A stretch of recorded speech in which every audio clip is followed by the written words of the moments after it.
Halo teman-teman semua, perkenalkan nama saya Ferry Moses Tagaol dengan NIM 123230032. Di sini saya akan menjelaskan mengenai NJOP dan JNT. Untuk NJOP sendiri atau nilai jual objek pajak adalah harga rata-rata yang diperoleh dari transaksi jual beli tanah atau bangunan yang terjadi secara wajar di pasar.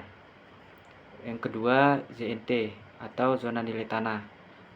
Zona nilai tanah adalah zona geografis yang terdiri dari satu atau lebih objek pajak yang memiliki nilai indeks rata-rata atau NIR yang sama. JNT sendiri dibatasi oleh batas penguasaan atau kepemilikan objek pajak dalam wilayah administrasi desa atau kelurahan tanpa terikat pada batas blok. Kemudian saya akan menjelaskan bagaimana cara mendapatkan NJOP. Untuk mendapatkan NJOP, perlu ditentukan berdasarkan rata-rata transaksi jual beli tanah dan bangunan yang terjadi secara wajar di pasar. Jika tidak ada terjadi suatu jual beli, NJOP tidak dapat ditentukan dengan membandingkan harga dengan objek yang sama atau sejenis, menggunakan nilai perolehan baru atau NJOP mengganti. Untuk mendapatkan nilai suatu NJOP, yang perlu kita lakukan adalah membandingkan harga objek sejenis di lokasi yang sama dan spesifikasi yang serupa. Kemudian menyamakan dengan NJOP pengganti jika objek sejenis tidak ada. Kemudian menentukan nilai perolehan baru berdasarkan total biaya yang dikeluarkan untuk memperoleh objek pajak tersebut.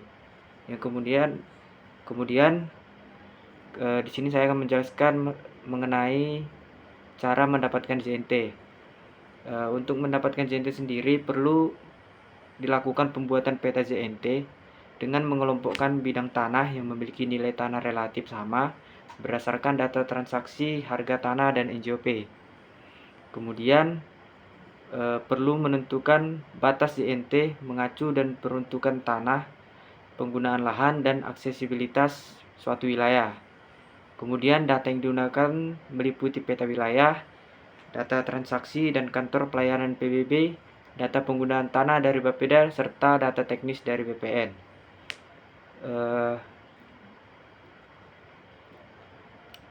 Kemudian saya akan membuat langkah-langkah untuk contoh perhitungannya.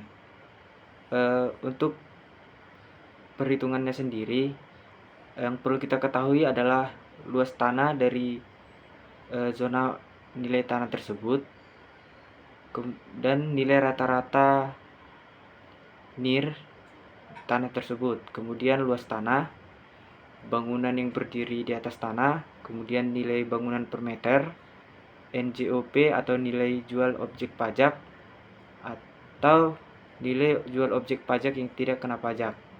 Kemudian tarif PBB. Langkah yang pertama kita lakukan yaitu menghitung NJOP tanah. NJOP tanah dihitung dengan rumus NIR JNT dikali luas tanah.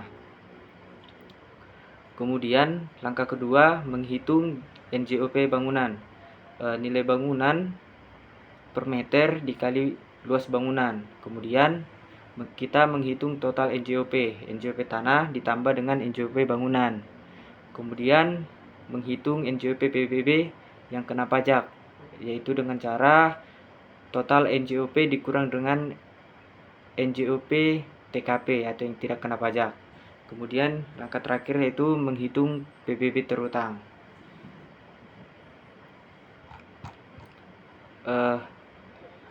Sekian pembahasan saya. Untuk kesimpulan yang dapat saya ambil yaitu NJOP dan JNT saling terkait hubungannya, di mana JNT membantu menentukan NJOP secara lebih akurat dan adil untuk wilayah tertentu sebagai dasar pengenaan PBB. Sekian yang boleh saya sampaikan. Atas perhatiannya saya ucapkan terima kasih.